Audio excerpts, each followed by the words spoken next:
Trésor, mémoire de radio, présente. 13 mémoire de radio, presente. 13 mémoire de radio, presente. 13 mémoire de radio, presente.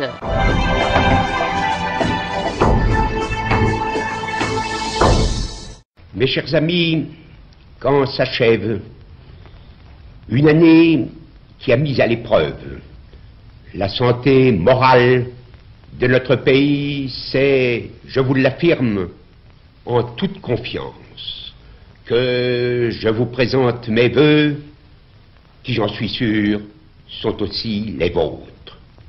Nos vœux vont en particulier vers ceux qui cette année ne passeront pas ces fêtes en famille, vers nos chers soldats là-bas, vers ceux qui travaillent et qui peinent, vers aussi ces réfugiés qui, dans le martyre de leur héroïque pays, ont trouvé l'hospitalité de notre patrie.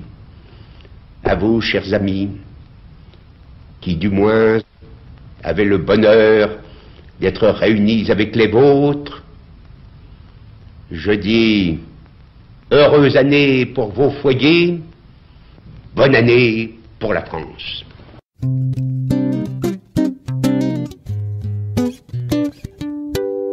Vous me parlez de l'idée que je me fais de la France, ce n'est pas un sujet nouveau. Il est tout à fait vrai, je dirais que c'est ma raison d'être. Il est tout à fait vrai que depuis toujours et aujourd'hui, je me fais en effet de la France une certaine idée. Je veux dire par là qu'à mon sens, elle est quelque chose de très grand, de très particulier. C'est du reste, je le pense, ressenti par le monde entier. Il y a même là quelque chose d'extraordinaire. Dans nos malheurs, on s'en aperçoit tout de suite. Et quand nous sommes heureux, prospères, glorieux et forts, on s'en aperçoit aussi, dans la mesure où les gens nous regardent avec envie. C'est vrai, la France est une chose, à mes yeux, très considérable, très valable. Et elle doit avoir dans le monde, quel qu'il soit, à toute époque, naturellement d'après les circonstances, elle doit avoir un rôle à elle. Il faut que la France joue son rôle, c'est exact. Et pour qu'elle joue son rôle, il faut qu'elle soit la France. Est-ce que vous garantiriez les libertés publiques fondamentales? Est-ce que j'ai jamais attenté aux libertés publiques fondamentales? Je les ai rétablies. Et ai-je une seconde attenté? Jamais. Pourquoi voulez-vous qu'à 67 ans, je commence une carrière de dictateur? On traite actuellement de généraux factieux des gens qui, jusqu'à présent, à ma connaissance, n'ont été l'objet d'aucune sanction des pouvoirs publics. Alors, moi qui ne suis pas les pouvoirs publics, pourquoi voulez-vous que je les traite de factieux?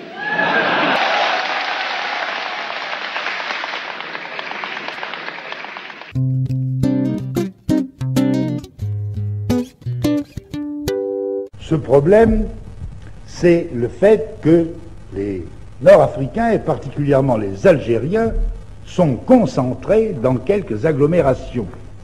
Marseille et sa banlieue, la banlieue lyonnaise, la banlieue et Paris.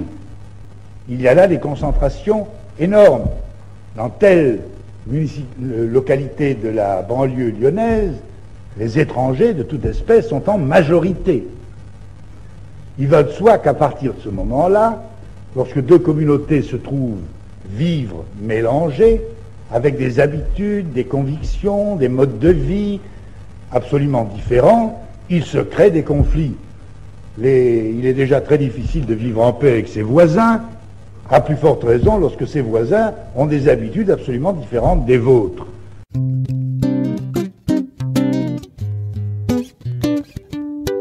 Je leur ai déjà fait savoir que je considérais qu'ils devaient s'entendre eux aussi. Je pense qu'elle est fâcheuse et qu'elle risque de devenir dangereuse. Et c'est pourquoi je suis pour une entente. Ce qui découle de ce que vous dites, c'est que le personnel politique français est d'une rare richesse. Ce personnel politique qui est tant décrié, tant attaqué, eh bien voilà qu'il fait surgir 3 hommes de grande dimension, à la fois.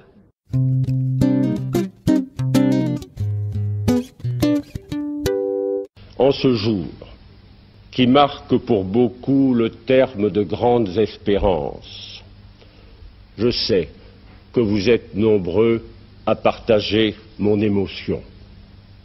Sachez qu'un événement politique n'est qu'un maillon dans la chaîne de notre longue histoire.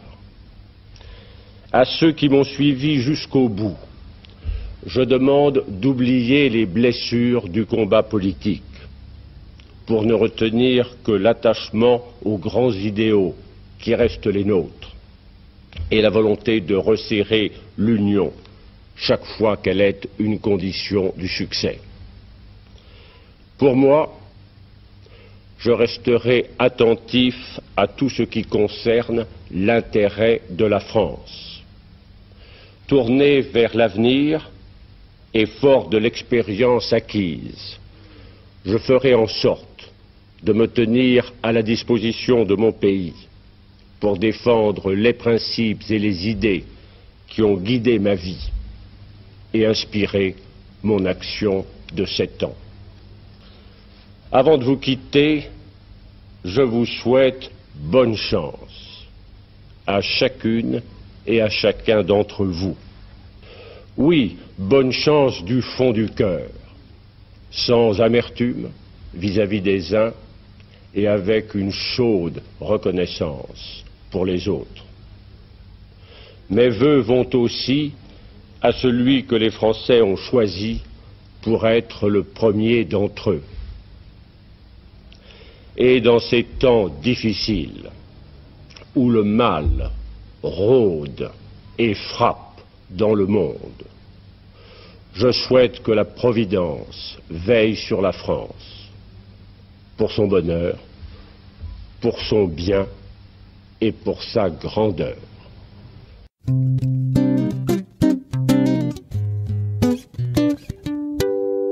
Mais qu'est-ce que fait François Mitterrand? Dans la nuit même, nous avons signé le programme commun à, je crois, 2 heures du matin. 2 heures. Je vois que mes camarades disent 4 heures. Enfin, il était tard. 4 heures du matin. Ou tôt. Qu'est-ce que fait François Mitterrand? Il prend l'avion, il s'en va à Vienne devant l'Internationale socialiste. L'Internationale socialiste le critique. Il leur dit, mais rassurez-vous, mes amis, j'ai signé le programme commun pour prendre 3 millions de voix au Parti communiste français. Par conséquent, contrairement à ce qu'était l'engagement qui avait été pris entre le Parti socialiste et nous, dans le constat que nous avions fait à la fin de 70, François Mitterrand n'a signé le programme commun comme un moyen d'affaiblir le Parti communiste français. Et ce sera sa ligne constante contre laquelle nous allons devoir lutter de 1972 à 1977. Alors, 2 questions. Et en 1977, j'en aurai terminé de ma démonstration, parce que là encore, il a dit une contre-vérité que vous n'avez pas relevée. Quand il a dit, c'est Georges Marchais qui, en 1977, le premier, sur la question de politique extérieure, a remis en cause le programme commun. C'est une question. 31 juillet. Eh bien, messieurs, ça s'est passé le 28 juillet. J'étais en Corse avec ma femme devant la télévision, et quand j'ai entendu François Mitterrand, c'était à 13h, quand j'ai entendu François Mitterrand refuser de s'engager sur l'existence d'une défense nationale indépendante, j'ai dit à ma femme, François Mitterrand a décidé d'abandonner le programme commun de la gauche, fait les valises, on rentre à Paris. Et nous sommes rentrés à Paris.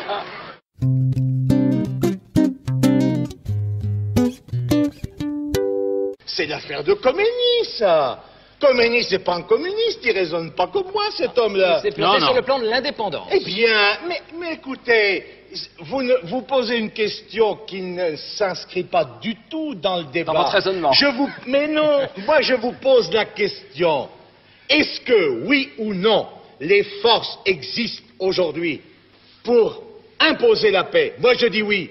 Parce que ça fait 20 fois que je discute avec vous. Mais vous n'en parliez pas comme ça. Vous arrivez vous n'en parliez jamais comme ça. Vous n'arrivez pas à vous mettre dans votre petite tête que moi aussi j'ai un cerveau. Et un cerveau qui est capable de raisonner, de réfléchir et de formuler des propositions et des appréciations. Je ne suis pas obligé d'aller... Je ne vais pas...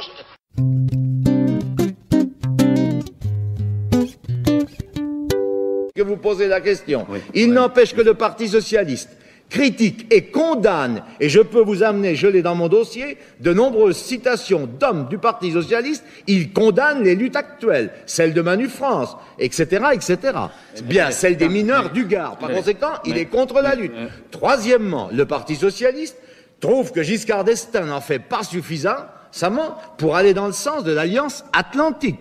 Alors, si avec ça, vous ne trouvez pas que le Parti socialiste a procédé à un virage à droite, alors qu'est-ce qu'il vous faut? Par conséquent, j'ai dans l'attitude du Parti socialiste la confirmation très claire qu'il y a cette conjonction, n'est-ce pas, d'un pouvoir qui veut poursuivre et aggraver une politique, qui veut entraîner le Parti socialiste à la mise en œuvre de cette politique-là, sur la base du consensus dont je parlais, qui veulent pour cela affaiblir le Parti communiste, et c'est ce qui pose comme question fondamentale devant les travailleurs qui veulent, eux, le changement, le problème de donner aux partis qui luttent pour leurs revendications et pour le vrai changement, la force qui lui est nécessaire. Voilà la question fondamentale. Si vous êtes élu président de la République, M. Marchais, est-ce que vous refuserez de parler avec ceux qui ne sont pas d'accord avec vous parce que vous les critiquez, parce qu'il y a une tentative de dialogue, on appelle républicain ou pas, mais de dialogue? C'est autre chose. C'est autre chose. Ah oui, le dialogue, la discussion, mais à partir du moment où un homme est élu président de la République, où une majorité est élue à l'Assemblée nationale, il faut bien que les élus de l'opposition discutent avec... c'est ce qu'ils font. Ça, c'est pour Pierre Mauroy, ça, alors. Mais écoutez, vous êtes terrible. On essaie de comprendre. Oh, vous avez du mal. Non, on comprend vite. Ça dépend des moments. Il y a des moments où vous nous expliquez qu'au contraire, vous comprenez très bien. Mais faut dire que vous comprenez quand vous voulez. C'est-à-dire que dans 2 ans, vous nous direz qu'aujourd'hui, on avait raison. Ça fait rien, on n'est pas pressé. Mais oui, quand vous voulez. Ce qu'il faut, le dialogue, la discussion, mais nous l'avons d'ailleurs. C'est moi qui pourrais faire reproche au président de la République. Je lui ai écrit 2 fois pour le puits d'Estival. Il n'a jamais répondu pour les mineurs de d'Estival. Et voilà un homme qui vient vous parler de dialogue républicain. Je vous fais d'abord observer qu'il choisit ses interlocuteurs.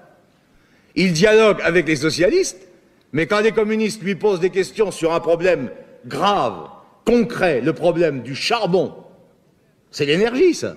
Le problème d'hommes et de femmes qui sont au fond du puits de la mine en ce moment pour défendre cette richesse nationale, eh bien, le président de la République, qui a reçu ma lettre, puisque je l'ai fait porter, mes 2 lettres, puisque je les ai fait porter à l'Élysée, il n'a pas cru utile de me répondre. Je vous fais donc déjà observer que le dialogue pour le républicain, comme vous dites, pour le président de la République, il le mène avec des interlocuteurs choisis par lui, mais pas avec ceux qui défendent réellement les intérêts des travailleurs. Et c'est, à mon avis, le 2e aspect du dialogue. Je suis pour le dialogue, mais à condition que ça se termine par quelque chose de concret. Si c'est des parlottes pour des parlottes, ça ne m'intéresse pas. Mais le dialogue pour résoudre les problèmes posés aux travailleurs sans emploi, le dialogue pour résoudre le problème de la 5e semaine de congé, le dialogue pour résoudre le problème de la durée du temps de travail, le dialogue pour résoudre le problème de la santé, du logement, de l'enseignement, et j'en passe, parce qu'il y a encore d'autres questions, oui, je suis d'accord, mais à condition que ce soit un dialogue efficace pour résoudre les problèmes. Ça, c'est pour le dialogue. Mais le consensus, c'est autre chose encore. Ce que veut Giscard d'Estaing, et il ne l'a jamais caché. D'ailleurs, regardez à la fois le contenu, le ton et le physique du président de la République. Quand il a parlé, à la télévision, quand il a parlé...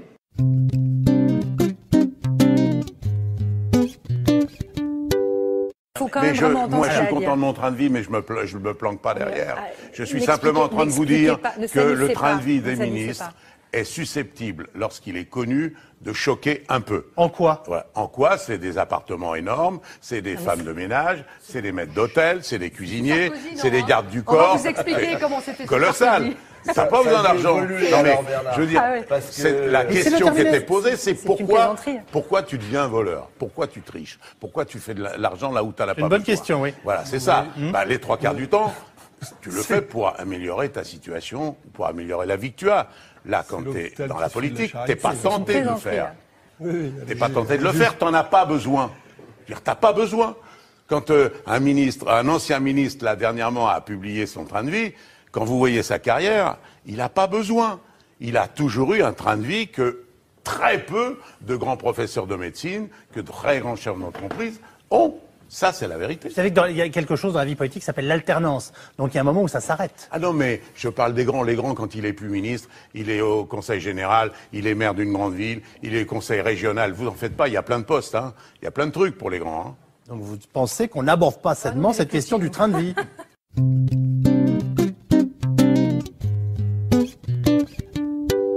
Je trouve scandaleux qu'un voyou comme M. Mélenchon se croit autorisé à prendre à partie une femme pour quelque chose qu'a fait son père. Écoutez, candidate, c'est vrai. Mais Marine Le Pen, pour des raisons qui lui sont propres et que je respecte, n'a pas voulu discuter avec M. Mélenchon.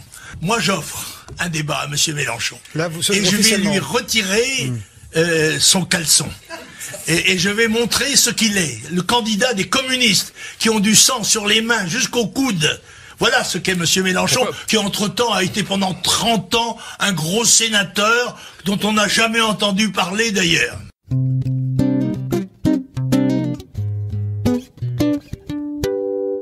Eh bien, M. Mitterrand, si on vous a écouté, comme je vous ai écouté avec intérêt, on est convaincu que ce qu'il faut faire, ce n'est pas ce que vous proposez. D'abord, je vais vous dire quelque chose, je trouve toujours choquant et blessant de s'arroger le monopole du cœur.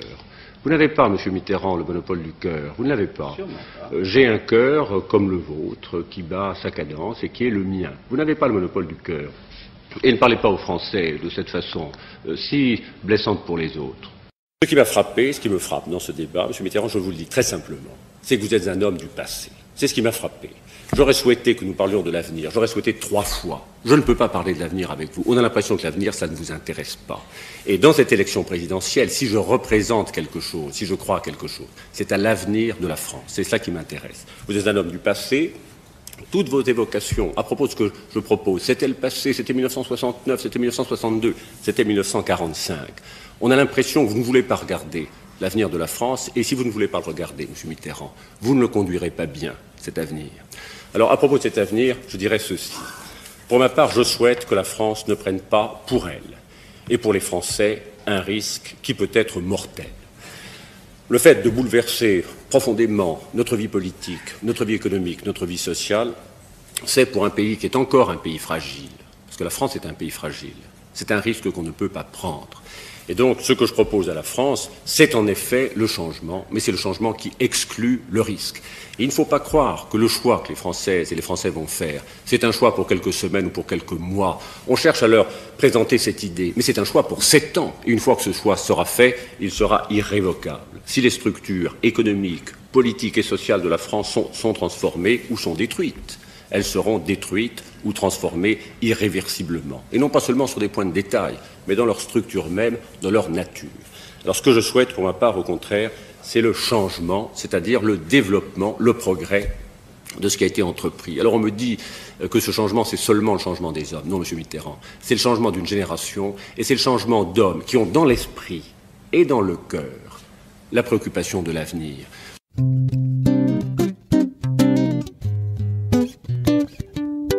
Eh bien, nous sommes donc dimanche 10 mai 1981, le deuxième tour de l'élection présidentielle. Nous vivons ensemble un moment décisif. Dans quelques secondes, effectivement... 25 secondes, pardon. 25. Soyons à l'heure.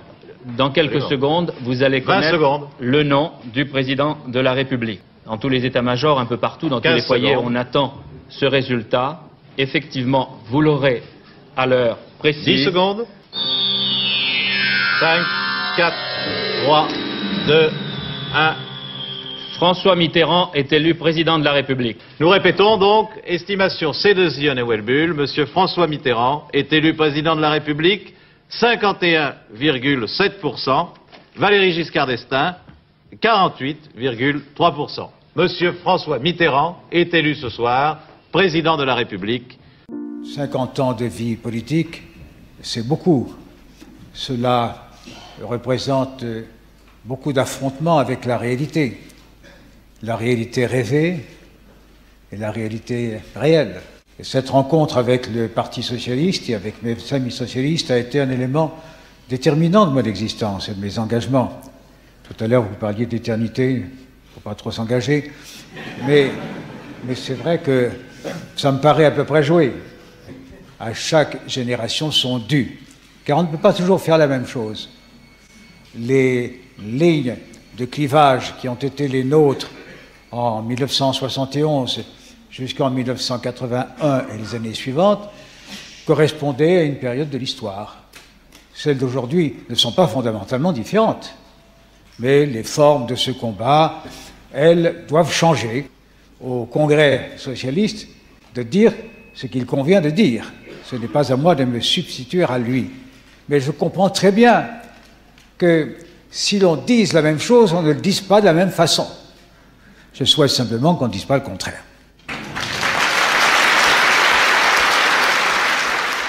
Les socialistes aiment se diviser. Je ne crois pas que ce soit une tare, dès lors qu'ils savent aussi se rassembler. Rien de plus ennuyeux, de plus monotone que ce que l'on entend ici ou là, quand il n'y a que des querelles personnelles, mais en réalité, l'uniformité de la défense des intérêts. Là, ce n'est pas la même chose chez vous, et si je voulais me divertir par le choc des idées et le cas échéant des personnes, je n'aurais qu'à revenir à votre congrès. Je suis sûr que je ne serai pas déçu. Enfin, faites comme vous l'entendez. Et je me réjouis de vous voir rassemblés à Liévin. Vous avez bien fait de choisir cette ville et ce département et cette fédération qui, à travers le temps, a montré qu'elle tenait toujours le plus haut, les couleurs et l'idéal socialiste. Vous avez bien fait. Je suis venu vous dire ces choses à l'hôtel de ville. Je ne désirais pas le faire là-bas, au lieu de la tragédie. Ce n'était pas l'endroit. Nous avions à célébrer ensemble un souvenir tragique, et ce souvenir dépasse de très loin les clivages politiques, même s'il s'identifie au combat ouvrier. Là, nous sommes à l'hôtel de ville. Je suis reçu par un conseil municipal élu par le peuple.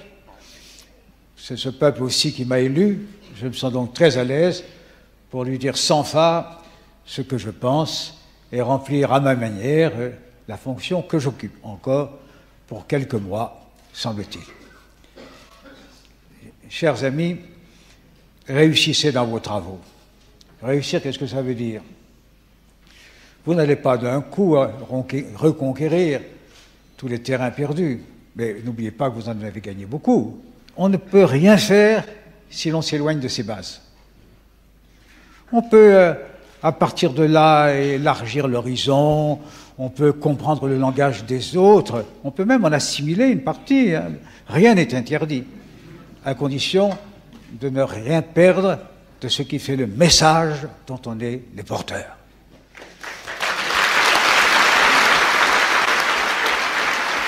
Certains d'entre vous, parmi les meilleurs, qui ont été mes premiers compagnons de combat, pas forcément les premiers à la chronologie, mais les plus importants dans la conduite du gouvernement, on a essayé de les atteindre, de les détruire.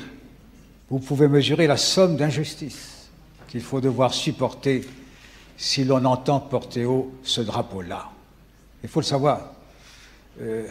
Rien ne sera épargné. Je ne peux pas dire que je sois le plus à l'abri.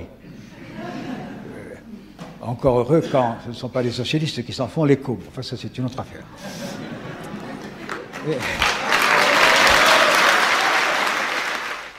Je souhaite à l'équipe dirigeante qui va se constituer de savoir maintenir son unité pour un même combat, pour une même victoire, qui ne sera pas la vôtre, qui sera celle de nos idées, qui sera celle aussi des classes et des groupes sociaux dont vous êtes les interprètes et qui seront sans vous abandonnés à toutes les fureurs des intérêts privés, abandonnés à toutes les colères de ceux qui ont eu peur. Votre devoir est de rester présent et fidèle. Voilà, je ne vous aurais pas écrit autre chose si je n'avais pas employé la méthode plus directe de venir vous le dire. Merci.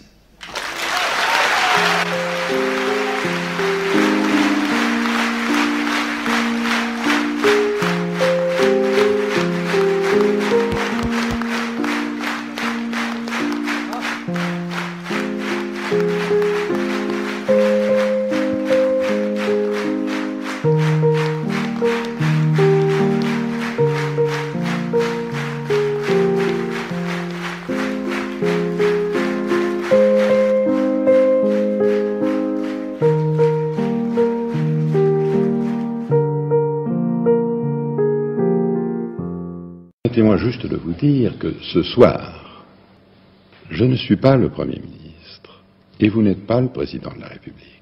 Nous sommes deux candidats à égalité et qui se soumettent au jugement des Français, le seul qui compte.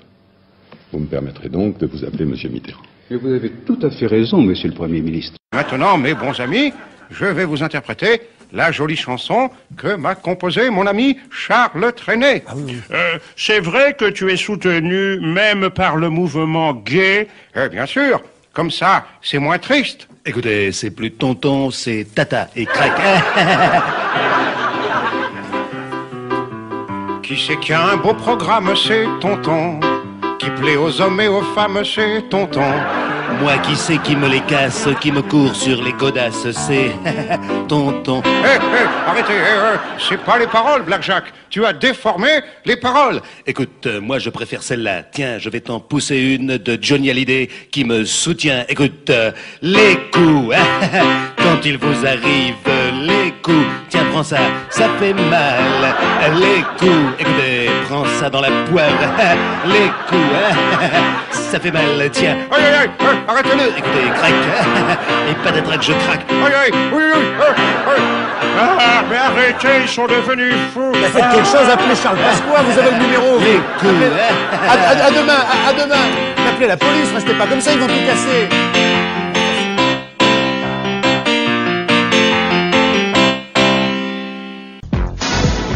On y va. T'as qu'à y aller, toi. On y va. Écoutez, toi, ta gueule. Attention. Il est là, Dieu. Salut les gars. Salut Dieu. Ah, bordel de moi-même. Qu'est-ce que je suis grand. Je vous l'avais dit, il est dopé. Oh putain. Crac, crac, appelez-moi Dieu. Je le hais. Crac, crac, appelez-moi Dieu. Je le hais. Crac, crac, appelez-moi Dieu. Je le hais. Je le hais, je le hais, je le hais, je le hais.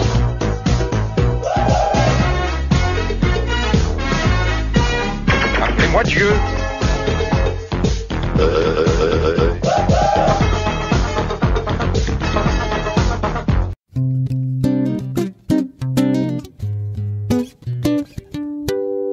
Tout ce que j'ai promis de changer, je le changerai. Tout ce que j'ai promis de réformer, je le réformerai.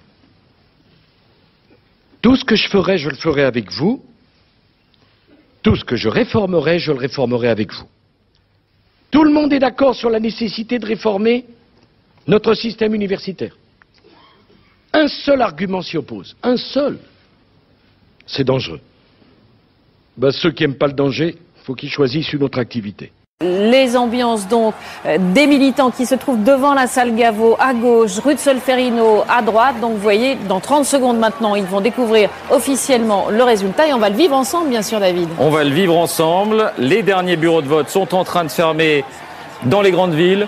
Ségolène Royal ou Nicolas Sarkozy. Vous voyez leurs partisans à gauche et à droite. Ça y est, les Français ont tranché et c'est dans quelques secondes maintenant que vous allez découvrir notre estimation dont on peut dire qu'elle montre un écart conséquent. Voici le résultat de notre estimation Ipsos Del. C'est Nicolas Sarkozy qui est élu président de la République avec 53% des voix.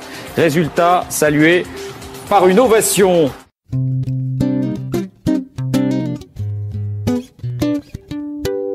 Ah, voilà Ségolène Royal qui parle.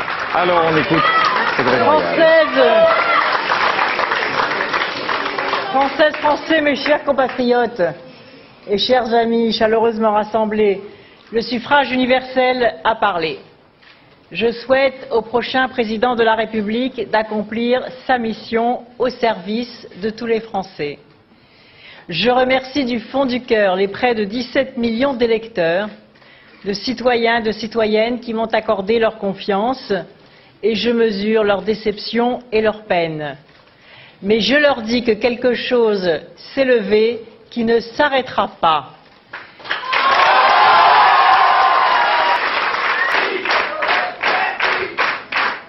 J'ai donné toutes mes forces et je continue avec vous et près de vous. Je remercie tous les militants qui ont porté ce grand moment démocratique. Bien sûr, les militants socialistes, mais aussi tous les autres militants de la gauche et de l'écologie, ceux de désir d'avenir et au-delà, toutes celles et ceux qui se sont mis en mouvement. Gardons intacte l'énergie et la joie des immenses rassemblements populaires, vibrants de ferveur, qui m'ont accompagné tout au long de cette campagne, ici et dans les Outre-mer. J'ai engagé un renouvellement profond de la vie politique, de ses méthodes et de la gauche. La forte participation traduit un renouveau de notre démocratie, et notamment pour les jeunes, partout dans le pays, et en particulier dans les quartiers, qui se sont massivement inscrits pour voter. Bravo à tous ces jeunes. Ce que nous avons commencé ensemble, nous allons le continuer ensemble. Vous pouvez compter sur moi pour approfondir la rénovation de la gauche et la recherche de nouvelles convergences au-delà de ces frontières actuelles. C'est la condition de nos victoires futures. Et j'assumerai la responsabilité qui m'incombe désormais. Mon engagement et ma vigilance seront sans faille au service de l'idéal qui nous a rassemblés, qui nous rassemble et qui va, j'en suis sûr, nous rassembler demain pour d'autres victoires. Gardez confiance, gardez intact votre enthousiasme, restez mobilisés. D'autres rendez-vous démocratiques nous attendent. Et je continue le combat commencé avec vous. Ce que nous avons entrepris pour la France portera ses fruits, j'en suis sûr. Ensemble, nous ferons vivre l'espérance. C'est ma conviction de femme de gauche et de progrès. Vive la République, vive la France!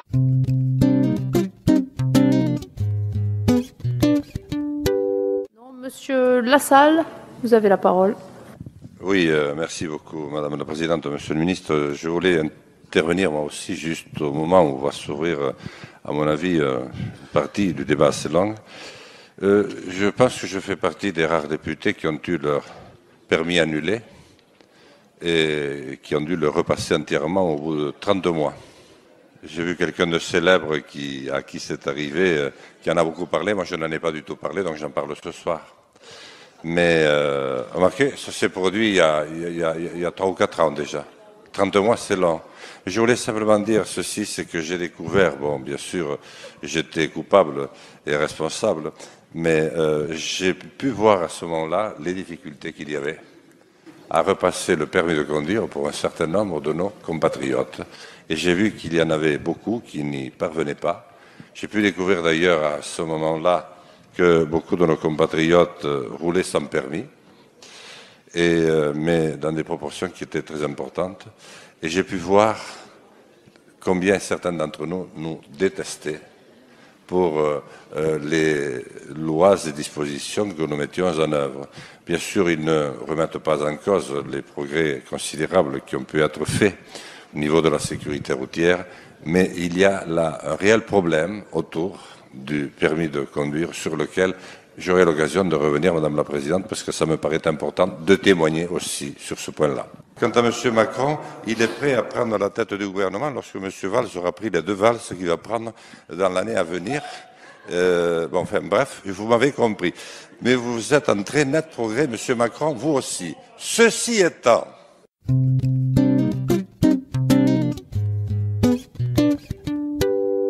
Ma question s'adressait à Monsieur le Premier ministre et cette question concernait la relation et la place de la garde des Sceaux dans le gouvernement. À mots à peine couverts, contester le projet de loi Macron. Vous avez critiqué le projet de loi pour le contraindre de présenter le projet de loi sur la délinquance des mineurs, ce qui serait un scandale politique. Merci. La parole est à Madame Christiane Taubira. J'avoue que malgré toutes ces années passées, vous conservez pour moi quelque chose de mystérieux. Je me demande si, lorsque vous affirmez certaines choses, vous y croyez vraiment. Alors si c'était du temps de ma fringante jeunesse, j'aurais supposé un sentiment contrarié. Mais cet hémicycle tout entier a déjà constaté à quel point je vous obsède.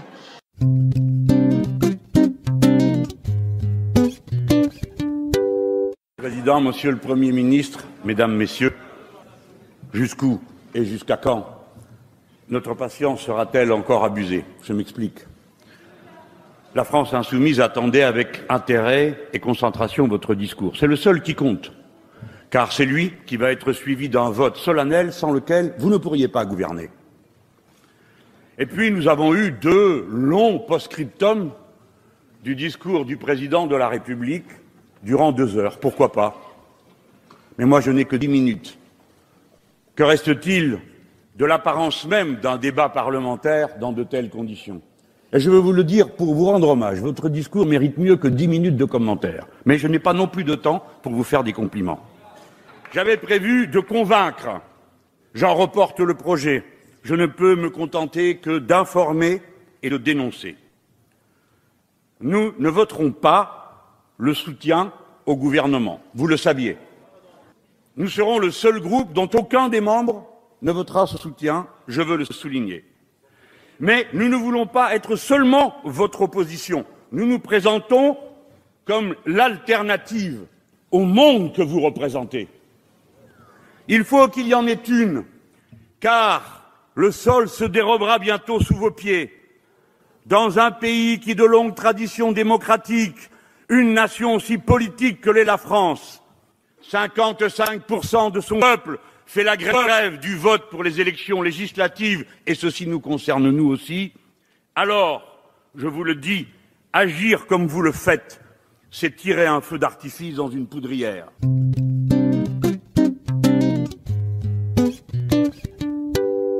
Alors, Madame Boyer, vous avez demandé la parole. Alors non, moi, personne de ma famille n'est dentiste. Néanmoins, excusez-moi. Poursuivez, Madame Boyer, sans conflit d'intérêt. Je suis désolée. Néanmoins, je pense que cet amendement... Bon.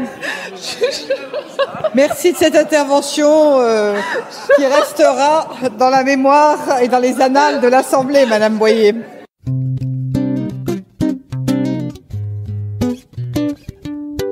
Au fond, ma détermination n'a rien changé.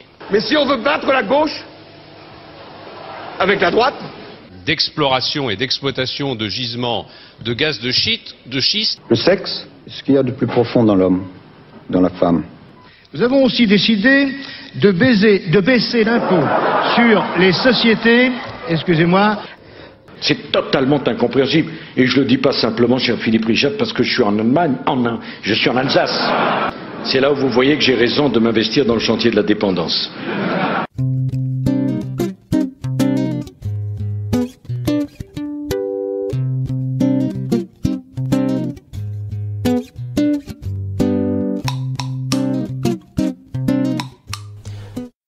Mes chers compatriotes, ils pensent que je suis seul, ils veulent que je sois seul. Est-ce que nous sommes seuls? Mes chers amis, merci, merci de tout cœur pour votre présence, vous qui avez su braver les intempéries, les injonctions, les caricatures et parfois même les invectives. Mes chers compatriotes, malgré tous mes efforts, malgré ma détermination, je n'ai pas réussi à vous convaincre. Les obstacles mis sur ma route étaient trop nombreux, trop cruels. Le moment venu, la vérité de cette élection sera écrite. Dans l'immédiat, j'assume mes responsabilités. Cette défaite est la mienne, et c'est à moi et à moi seul qu'il revient de la porter. J'adresse à tous ceux qui ont voté pour moi, à tous ceux qui depuis 4 ans me soutiennent avec dévouement et avec courage, un message d'amitié et de reconnaissance. Je ne les oublierai jamais. À l'occasion des élections législatives, ils auront la possibilité de faire entendre la voix de la droite et du centre. Ne vous dispersez pas, restez unis, restez déterminés. Croyez-moi, votre force va compter, la France en a besoin. En attendant, il nous faut choisir ce qu'il y a de préférable pour notre pays. Je ne le fais pas de gaieté de cœur, mais l'abstention n'est pas dans mes gènes, surtout lorsqu'un parti extrémiste s'approche du pouvoir. Le Front National, ce parti créé par Jean-Marie Le Pen, a une histoire qui est connue pour sa violence et pour son intolérance. Son programme économique et social mènerait notre pays à la faillite. Et à ce chaos, il faudrait ajouter le chaos européen avec la sortie de l'euro. Je vous l'assure, l'extrémisme ne peut qu'apporter malheur et division à la France. Dès lors, il n'y a pas d'autre choix que de voter contre l'extrême droite. Je voterai donc en faveur d'Emmanuel Macron. J'estime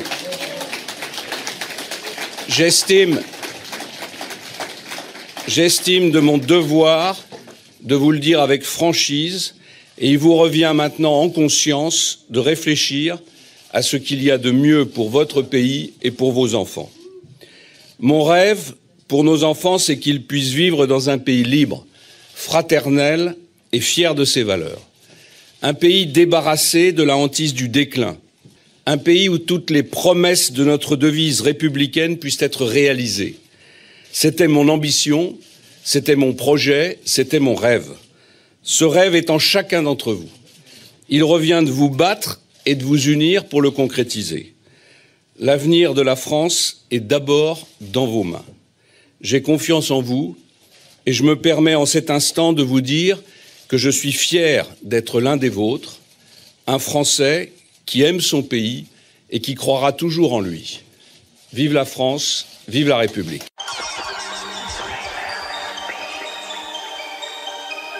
Ceux qui ont accouru à l'appel qui leur a été lancé. Salud a vosotros de España también.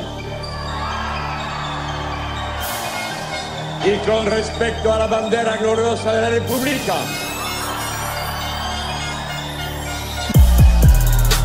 Elle est là, la force qui s'assemble. Elle s'étend, elle s'affirme. Et je vous appelle à l'élargir encore sans cesse. De même, nos mots sont revenus. Ce mot, c'est partage, partage, partage. Au calme, au calme, au calme, au calme. Partage, au calme, au calme, au calme, au calme. Je vous demande de construire plus avant cette grande force, éduquer. Nous avons eu une divergence, c'est une évidence. Nous avons eu une divergence, c'est une évidence.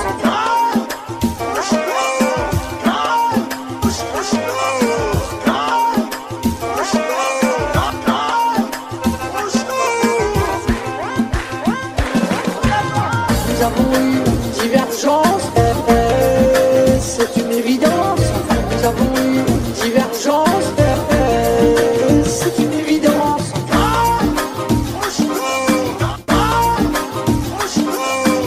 novembre 2015, Schengen le permet, nous avons rétabli des contrôles aux frontières pour lutter contre les terroristes qui ont permis l'interpellation de plus de 70 000 personnes. Donc ce que vous proposez, comme d'habitude, c'est de la poudre de perlimpinpin. Perlimpinpin. Perlimpinpin. Perlimpinpin. Perlimpinpin. Perlimpinpin. Perlimpinpin. Perlimpinpin.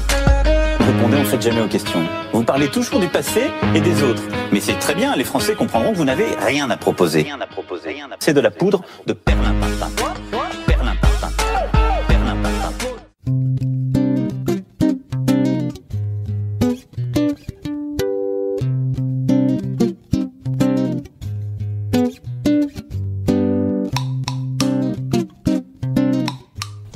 Bien, Monsieur le Président, Monsieur le Ministre, mes chers collègues, on nous demande donc d'approuver les comptes de l'année 2016. Le projet de loi qui nous est soumis nous y invite, naturellement, présentant dans l'exposé des motifs les données budgétaires de l'État, avec, il faut bien le dire, une autosatisfaction indécente, alors qu'il présente une situation dramatique. Cette situation dramatique, j'ose le dire, quand même, est en très grande partie liée au chômage massif que nous enregistrons depuis des années. Dettes, déficits sont la conséquence de ces choix économiques désastreux, mais ce constat résulte aussi d'années, de décennies même, d'une gestion calamiteuse des deniers publics. À cette situation dramatique des comptes de 2016 s'ajoutent aujourd'hui les révélations de la Cour des comptes sur les dissimulations affectant ceux de 2017. Cette vénérable institution s'autorise même à qualifier d'insincères les prévisions du précédent gouvernement. C'était pour le nouveau du pain béni. Ah, ben voilà, 8 milliards manqueront dans les caisses pour tenir l'objectif de 2,8% de déficit, 4 à 5 milliards pour arriver à 3%. Voilà une bonne raison de couper encore davantage les budgets essentiels de la nation, mais c'est un peu facile.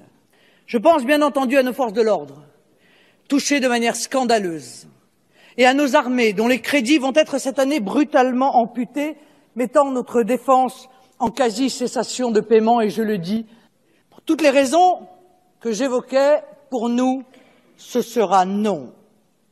Et croyez-le bien, nous ne cesserons jamais de fustiger l'incurie budgétaire de l'exécutif, l'injustice des politiques menées et le honteux abandon de l'intérêt national devant les exigences austéritaires iniques que nous impose Bruxelles.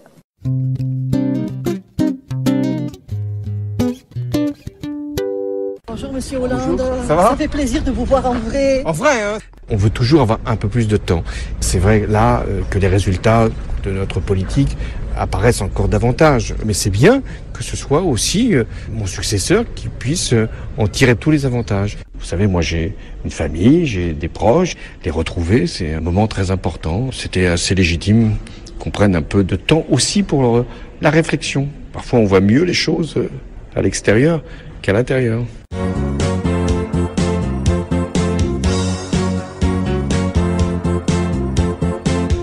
Je me présente, je m'appelle François. J'aimerais bien faire un quinquennat. Être élu une nouvelle fois, me sentir un nouveau roi. Mais pour tout ça, il faudrait que je remonte le temps.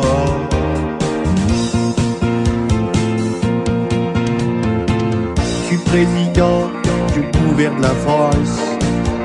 Mon ennemi, c'est le monde de la finance, J'ai appelé à voter Macron pour jouer les prolongations. Alors je vous en prie, je vous en supplie, pas d'abstention.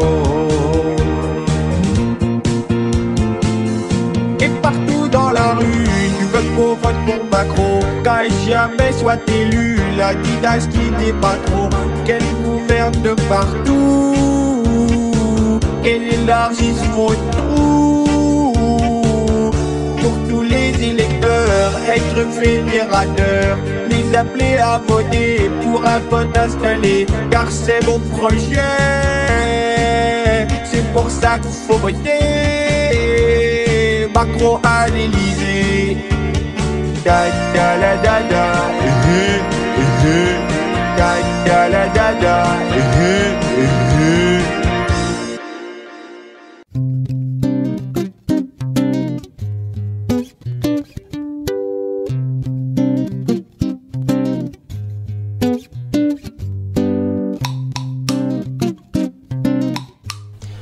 Bonsoir et bienvenue. Bonsoir Nathalie et bonsoir à tous. Bienvenue pour ce débat de l'entre-deux tours pendant... Je vais m'en occuper. Déjà, me montre pas tes dents parce que je vais te bifler. T'es en train de me chauffer là. On peut se calmer là. Non mais attends, mais je vais t'en foutre une. Ok, c'est bon, j'ai compris. Viens ici là. Arrête. On est en direct. Allez, bim. Arrête ça. Ça s'appelle le respect. Ça fait mal à la tête. Non mais ça t'apprendra. Hein. Tiens. Oh putain, je me lève. Non, monsieur Macron. Tu vas voir, sale pute. Est-ce qu'on peut débattre maintenant dans le calme? Ouais, désolé, c'est la coke. Bon, du coup, Marine Le Pen, est-ce que vous pouvez nous expliquer votre programme? Écoutez, moi c'est tout simple. C'est en 3 mots. Virer les Arabes. Voilà. Vous avez raison. Vous êtes sûr que c'est tout? Si, j'ai une autre idée. Je veux remplacer l'euro par des billets de Monopoly. Ouais, je vais faire ça. N'importe quoi. Les Français ont aussi pu voir le vrai Macron. Le vrai Macron. Je t'aime encore. Je t'aime jusqu'à la mort. Non, au secours. Monsieur Macron, quel est votre programme? Écoute Marine, mais- j'ai envie de te faire l'amour. Il n'y a aucun problème. Ouais, j'ai envie d'être ta chienne. Allez, soumettez-vous. Ouais, vas-y, insulte-moi. Se soumettre. Vas-y, fouette-moi, mais à 4 pattes. À plat ventre. Plus fort. Excusez-moi, vous pouvez arrêter? Par le pouvoir d'Osiris, transforme-toi en sanglier. Arrêtez la drogue. Transforme-toi en sanglier. Complètement taré, hein. Et transforme-toi. Non, mais ça marche pas. Mais qu'est-ce que je fous là? Oui, mais attendez, monsieur Macron, on ne sait toujours pas si vous êtes à gauche, à droite, à gauche, à droite, à gauche. Je vous remercie. Madame Le Pen, comment lutter contre le terrorisme? Mais écoutez, c'est extrêmement simple.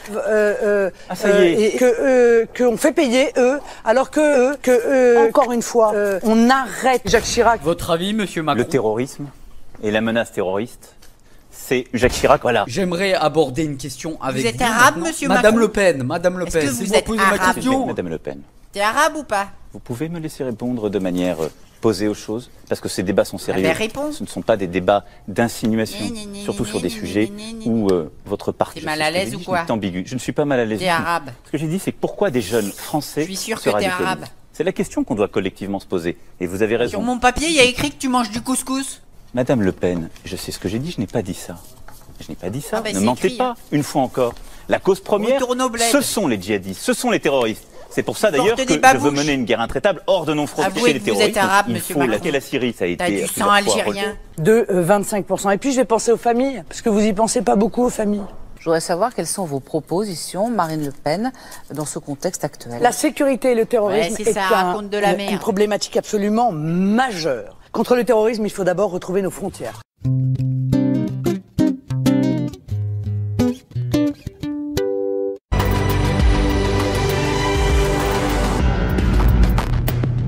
Voilà, Emmanuel Macron est élu avec 65,1% des suffrages. Que les Français ont choisi à 65.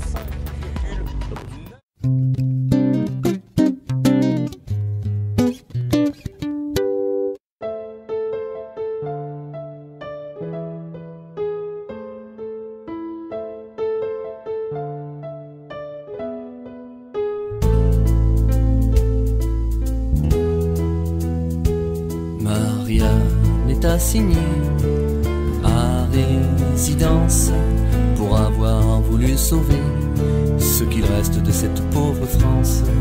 Marianne est oppressée, elle s'est comme sentie violée, ne peut plus écrire une phrase sans que celle-ci ne soit censurée. Marianne ne comprend pas cette mascarade. Pourquoi les petites gens le restent éternellement? Regarde son enfant et lui dit honteusement: même en sacrifiant ma vie, je ne serai pas plus riche curieusement. Pauvre France, pauvre France, les matos se nomment un état d'urgence. Pauvre France, pauvre France, Et Maria commence à en prendre conscience.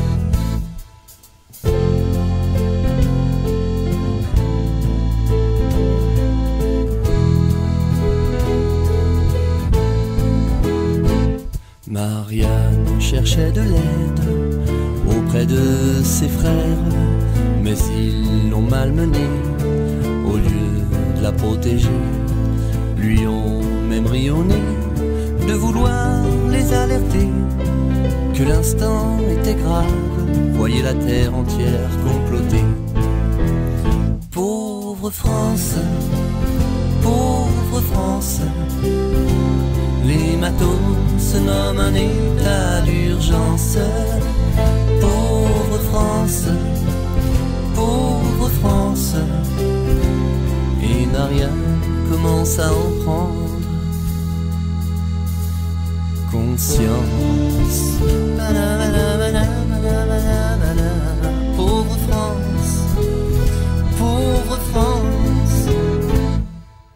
Je souhaite que la Providence veille sur la France, pour son bonheur, pour son bien et pour sa grandeur. Au revoir.